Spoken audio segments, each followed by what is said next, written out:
Good morning, everybody.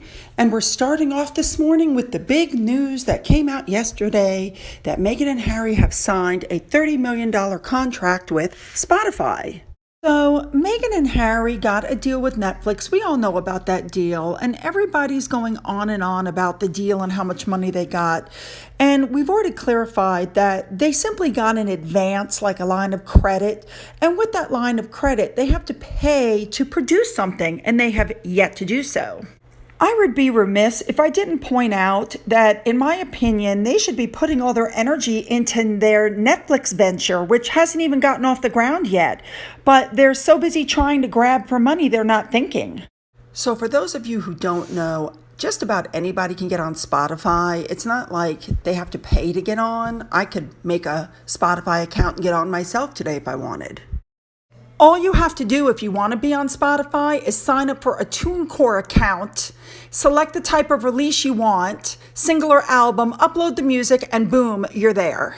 I think that Spotify has done the same thing that Netflix has done and is hoping that they'll draw in. They're not handing them $30 million, they have to produce. So, did I not post, I think it was just yesterday, the wonderful Christmas special that William and Kate narrated for the holidays? And I even said, let's see these two top that.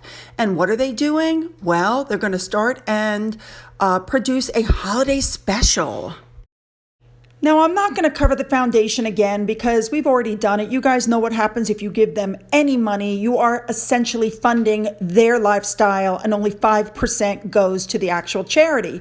But this is different. This is Archewell Audio, and I've attached a sample for you. Listen up and tell me what you think.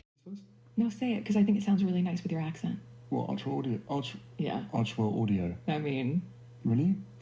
shall we? Yeah, let's do it. Hi guys, I'm Harry. And I'm Meghan.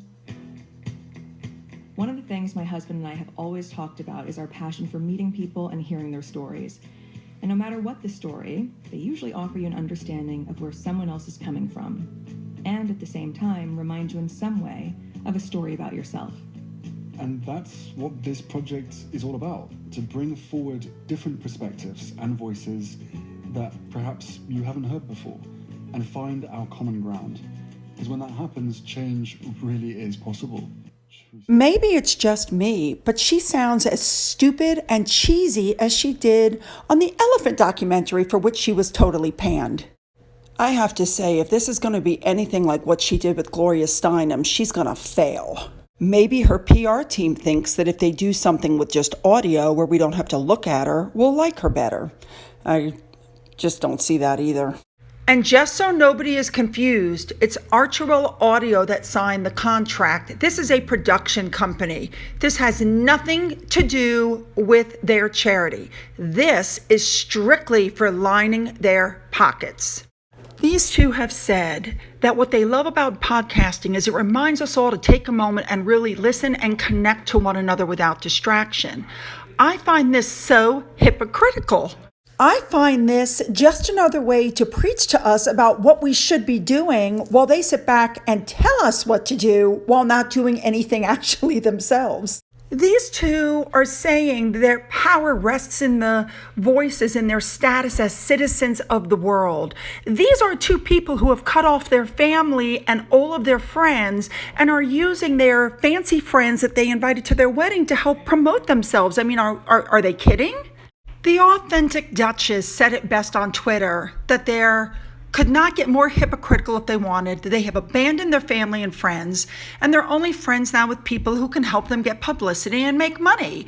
And I completely agree with that tweet. I don't want to talk to people about the human connection when they've cut off their own families.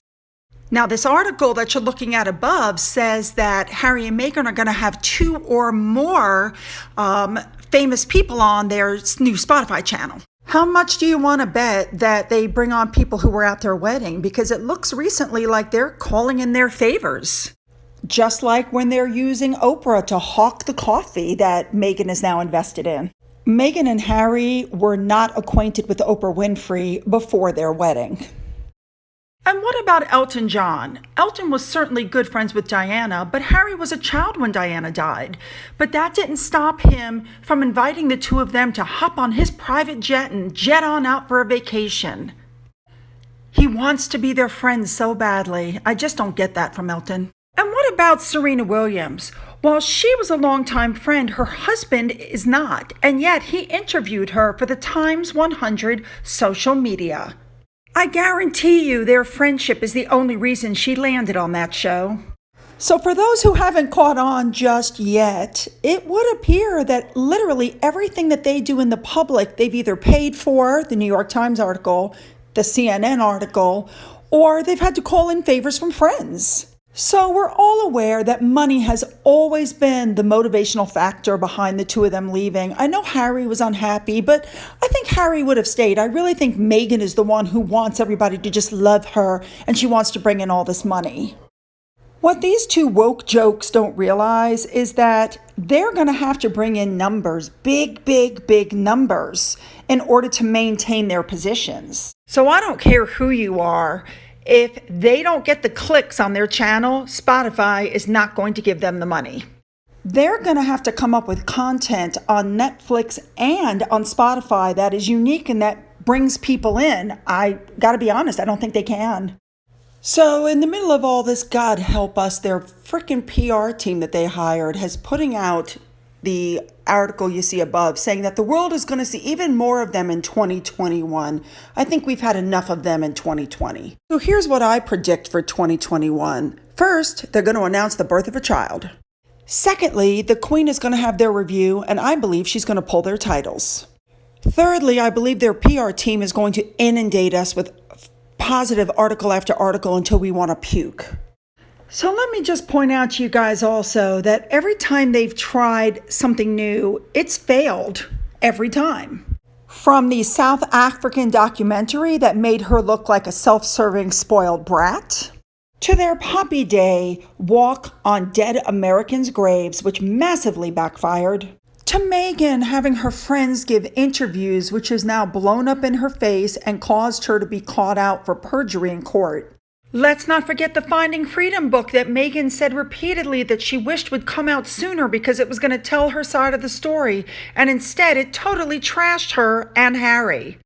How about when Meghan and Harry were going to launch a show with Oprah for Apple that talked about mental health?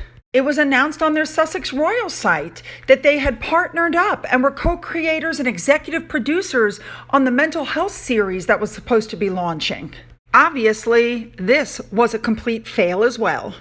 So don't fret, people, because even though they got a deal with Netflix and they got an advance on the money for Netflix, they have yet to produce anything for Netflix. And if they do produce something and it's a flop, that's going to be the end of their deal.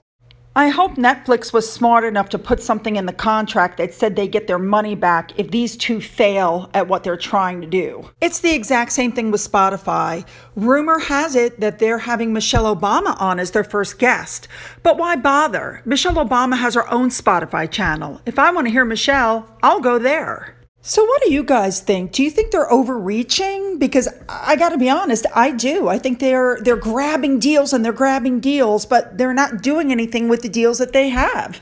I think this has the potential to blow up in their faces big time. Don't forget to leave your comments below.